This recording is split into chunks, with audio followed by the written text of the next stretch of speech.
안녕하세요. 원데이치과 대표원장 김진환입니다. 오늘은 연세가 좀 있으신 85세 분, 전라도에도 오셨던 분이신데 그분이 틀니를 오래 쓰셨던 분이신데 이분을 어떻게 틀니를 안 쓰고 전체 임플란트를 통해서 회복을 했는지에 관한 증례를 살펴보도록 하겠습니다. 85세 정도 연세가 되시고 이가 많이 안 좋고 당뇨도 좀 있으셨고 심장질환을 통해서 스텐트도 시술을 받으셨던 경우가 되겠습니다. 시야가 좋지 않고 이가 빠진 상태로 오래 있거나 아니면 치주염으로 인해서 오랫동안 고통을 강하거나 이러셨던 경우에 있어서는 입안 내 세균들이나 이런 것들이 심혈관계에 영향을 많이 주기 때문에 사실은 심장질환 같은 경우는 영향을 굉장히 많이 받습니다. 그래서 치주염이 있는 경우는 한 3배 이상 심장질환이 생길 수 있는 발생 빈도가 높아지게 되고 그러니까 뭐 협심증이라든지 이런 심장에 문제들이 많이 생길 수가 있게 되는 거기 때문에 그런 것들을 통해서 치아를 먼저 해결하는 것들이 무엇보다도 당연히 심장에 관한 시술이나 이런 것도 받으셔야 되고 약도 드셔야 되겠지만 이런 것들이 해결될 수가 있을 것 같습니다. 당뇨 또한 마찬가지고요. 이분은 당뇨와 심장질환 스텐트 수술을 받으셨던 경우신데 고령이지만 적절하게 수면량을 좀 조절해서 최소량으로 적정한 과수면 상태에서 임플란트 증례를 했던 경우가 되겠습니다.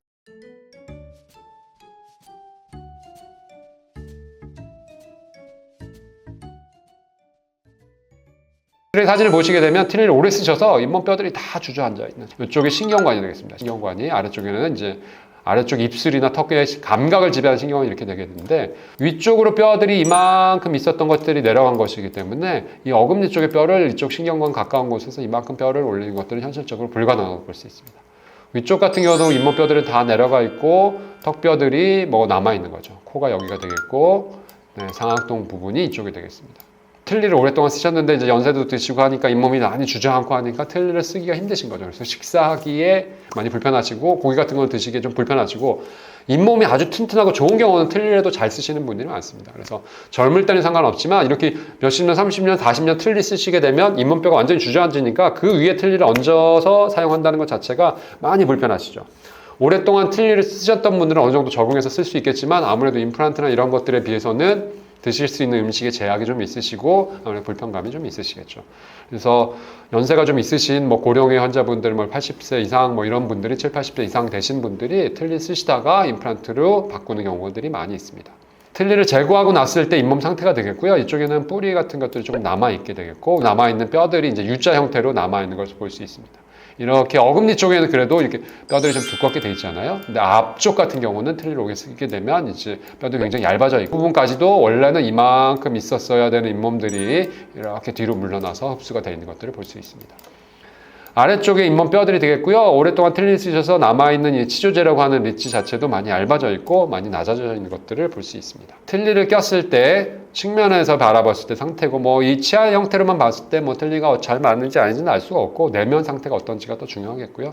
틀니를 썼을 때의 상태가 되겠습니다. 틀니를 뺐을 때의 잇몸 상태고요. 위에 치조제라고 하는 이 잇몸의 상태고 이 위에 이제 틀니가 얹히는 거죠. 앞니 쪽에 특히 잇몸이 흡수가 많이 심해지셔가지고 이게 바로 나타나 있습니다. 위아래도 심하게 흡수가 되어 있는 거고 그 다음에 앞쪽 뒤로 이제 많이 흡수가 되어 있는 상태죠. 아래쪽에도 잇몸이 이렇게 남아있는 상태입니다. 그래도 어느 정도는 좀 있긴 하지만 잇몸 여기 골까지 깊이가 그렇게 깊지 않은 것들을 볼 수 있습니다. 이 엑스레이는 틀니를 끼고 측면에서 바라본 세팔로 사진이 되겠습니다. 이 틀니 안쪽에 있는 금속 프레임이 이렇게 있게 되는 거고요. 이쪽을 이제 틀니를 쓰게 되면 틀니가 플라스틱이다 보니까 막 1년에 한 번씩이나 이런 정도 수정을 계속 하셔야 되는데 수정을 계속 하고 리베이싱이라든지 릴라이닝이라는 하는 과정을 거쳐야 되는데 보통 한 번 하게 되면 평생 쓰신다고 생각하거나 잘 치과를 방문을 안 하세요. 그렇게 되면 이게 틀니 재질 자체가 플라스틱이다 보니까 잇몸은 자꾸 주저앉고 하니까 잇몸하고 자꾸 안 맞게 되고 안 맞게 되면 틀니가 더 많이 빨리 닳고 더 빨리 망가집니다. 플라스틱 재질이다 보니까 빨리 닳다 보니까 원래 환자분이 갖고 계셨던 이 고경이라는 것 자체가 고압 고경이라고 해서 이 높이 자체가 좀 쭈그러드는 경우가 대부분입니다. 그래도 이 부분은 어느 정도 이분은 좀 양호하신 상태지만 85세 연세를 고렸을 때 이 부분이 줄어들게 되면 높이가 낮아지면 혀가 있어야 되는 공간들이 줄어들죠. 구강 내 공간들이. 그럼 혀는 자꾸 뒤로 밀리고 그렇게 되면 기도도 좁아지게 되고 호흡을 할 때에 환자분 인식을 못하겠지만 그것들이 조금 불편해지는 상황들이 될 수가 있습니다. 정면에서 바라볼 때 상태가 되겠고 여기 하얗게 보이는 거는 틀니 안에 있는 금속 재료가 되겠습니다. 그래서 이분은 임플란트를 식립을 해서 위쪽에 예, 8개의 임플란트, 아래쪽에는 6개의 임플란트를 식립을 하고 계획을 하여서 식립을 하고, 이번에 틀니 쓰시기 때문에 묻었다가 사용을 하고, 이제 임플란트가 굳고 나서 임시 치아를 하기 전에, 최종 치아를 하기 전에 틀을 맞춰봤던 상황이 되겠는데요. 그래서 8개의 임플란트를 위쪽에는 어금니 쪽까지 다 심을 수 있기 때문에, 어느 정도 턱뼈가 있기 때문에, 잇몸뼈는 아무리 주저앉아도 턱뼈가 얼만큼 있느냐가 임플란트를 심는 데 있어서 가장 중요한 요소가 됩니다. 아까도 말씀드린 것처럼 이분은 신경관이 가까이 이렇게 위치가 되어 있기 때문에 어금니 쪽에는 뼈 이식을 해서 한다는 것 자체가 현실적으로 불가능합니다. 이쪽에도 마찬가지로 이렇게 신경관이 있기 때문에 현실적으로 불가능하기 때문에 뼈들이 많이 있기 때문에 중요한 신경관도 없어서 앞쪽에다 임플란트 6개를 몰아서 심는 겁니다. 몰아서 심어서 오론 6라는 형태로 해서 뒤쪽까지 한 덩어리로 최종적으로 보철물을 제작하는, 위에는 부분 나누어서 임플란트를 하는 것들로 가능하지만 아래쪽은 신경관이 너무 가깝기 때문에 그냥은 안 되기, 전체의 한 덩어리로 6개의 임플란트를 통해서 12개의 치아를 만드는 오론엑스로 진행을 하였습니다. 보시게 되면 최종적으로 보철물이 들어갔을 때의 상태고, 엑스레이 사진을 보시게 되면 위쪽에는 이렇게 앞니 6개는 4개의 임플란트를 이용해서 연결을 해서 앞니 쪽 보철물 제작을 하고요. 어금니 쪽에는 2개를 이용해서 3개씩 어금니를 제작했던 경우가 되겠습니다. 원래는 14개의 치아가 있겠지만 연세가 있으시고 잇몸뼈가 많이 줄어들다 보면 12개 정도의 치아만 가지고도 충분히 기능을 하고 그전보다는 훨씬 더 질긴 음식이라든지 단단한 음식을 먹을 수 있기 때문에 12개만 제작을 해도 무리가 없습니다. 마찬가지로 아래쪽에는 말씀드렸던 대로 6개의 임플란트를 이용해서 한 덩어리로 전체의 오론 6 브릿지가 지르코니아로 제작됐던 경우가 되겠습니다. 12개의 치아가 어금니까지 제작이 되기 때문에 앞니에만 임플란트를 심는다고 해서 어금니가 이제 치아가 없는 게 아니라 이런 식으로 오론 6라는 치료법을 통해서 어금니까지 치아를 회복한 경우가 되겠습니다. 구강내 상태를 보게 되면 전방에서 봤을 때 치아를 보게 되면 건포세인이라고 해서 잇몸 형태가 이만큼 만들어진 것들을 6, 7mm 이상이 만들어진 걸 볼 수 있습니다. 워낙 틀니를 오래 쓰셨다 보니까 잇몸이 다 주저앉은 거죠. 이만큼 있어야 됐던 잇몸들이 이만큼 주저앉았기 때문에, 그래서 그거만큼 짧게 이를 만들게 되면 환자가 갖고 있는 높이들을 제대로 회복할 수가 없기 때문에 잇몸 부분도 원래대로 형성을 해주는 거죠. 그래서 치아 길이와 잇몸 길이가 흡수된 잇몸 길이를 제대로 측정해서 평가해서 그만큼의 길이를 치아를 회복해 줌으로써 원래 환자가 갖고 있었던 고압교경 자체를 원하는 위치로 회복시켜 주는 거죠. 젊을 때 위치만큼. 아래쪽도 마찬가지로 한 덩어리의 이제 치아가 되겠고요. 어금니까지 한 덩어리로 제작이 되는 거고, 앞쪽에는 웃을 때나 말할 때 많은 보이는 부분이 있기 때문에 이렇게 치은 형태의 건포세리로 치아를 회복했던 경우가 되겠습니다. 그래서 치료 전후 상태를 비교해 보시게 되면 틀니가 있을 때의 측면 사진 엑스레이가 되겠고요. 치아를 넣고 나서 고압교경을 어느 정도 이상 회복시켜 줌으로써 고압교경이 좀 올라간 상태의 측면 사진이 되겠습니다.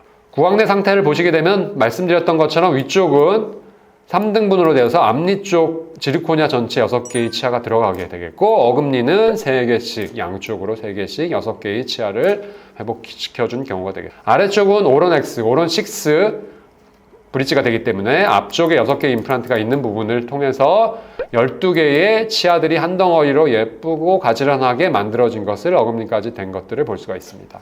측면에서 바라봤을 때 상태고요. 측면에서 바라봤을 때 엑스레이 사진이 되겠고, 앞니 쪽이 긴밀하게 물려있는 것들이 되겠고, 어둡게 보이는 것들은 이 나사를 조이는 구멍인데 이거 변색이 좀 돼서 이렇게 된 거고요. 사용하시다가 이제 오셔서 찍은 사진이라서 이렇게 긴밀하게 치아들이 맞물리는 것들을 볼 수가 있게 되겠습니다. 정면에서 바라봤을 때 엑스레이 사진이 되겠고, 치아의 길이뿐 아니라 원래 환자분이 가지고 계셨던 잇몸 형태도 회복시켜 줌으로써 고압교경을 원위치로 회복시켜주고, 혀가 들어가야 되는 구강 내 공간을 크게 확보시켜 줌으로써 혀의 위치도 안정적인 위치에 놓여서 기도가 좁아지거나 이런 일들이 없도록 만드는 게 되겠습니다. 마찬가지로 아래쪽 치아도 이렇게 건포세린을 이용해서 치아가 많이 길어지기 때문에 심미적으로도 개선되게 치아를 만든 것들을 볼 수 있습니다. 구강 내에 틀니가 장착됐을 때 사진과 틀니를 빼고 고정식의 임플란트 치아가 들어간 상태의 사진이 되겠습니다. 틀니가 있게 되면 아무래도 이런 플라스틱 부분들이 많이 있다 보니까 굉장히 불편하죠. 많이 닳고, 그다음에 씹는 음식에도 한계가 있고, 아주 질긴 음식, 단단한 음식에 먹을 때는 한계가 좀 있을 수밖에 없기 때문에 측면에서 바라봤을 때의 보철물과 틀니 상태가 되겠고요. 또한 웃을 때의 입술 안모 상태를 보시게 되면 입술을 크게 벌려보세요 했을 때 갈매기처럼 이런 형태가 되다가 치아들이 많이 조금 들어가게 되면 조금 더 크게 더 벌어지는 경우도 있습니다. 안 벌어져서 그런 게 아니라. 그래서 말씀드린 것처럼 치아를 회복하면 원래 길이로 만들게 되면 주변의 근육들의 길이들이 달라지니까 당연히 씹는 근육뿐 아니라 입술 주변의 근육들도 길이들이 달라지고 긴장도가 달라지다 보니까 움직이는 형태라든지 방향이 좀 달라져서 아무래도 자연스러워지는 경우들이 대부분입니다. 그래서 한두 개의 치아 할 때는 상관없지만 이렇게 전체의 치아를 할 때 있어서는 이런 전체의 근육의 움직임이라든지 이런 것도 고려하고 평가해서 치아를 만들어야만이 조금 더 신비적이고 예쁜 형태가 되겠고요.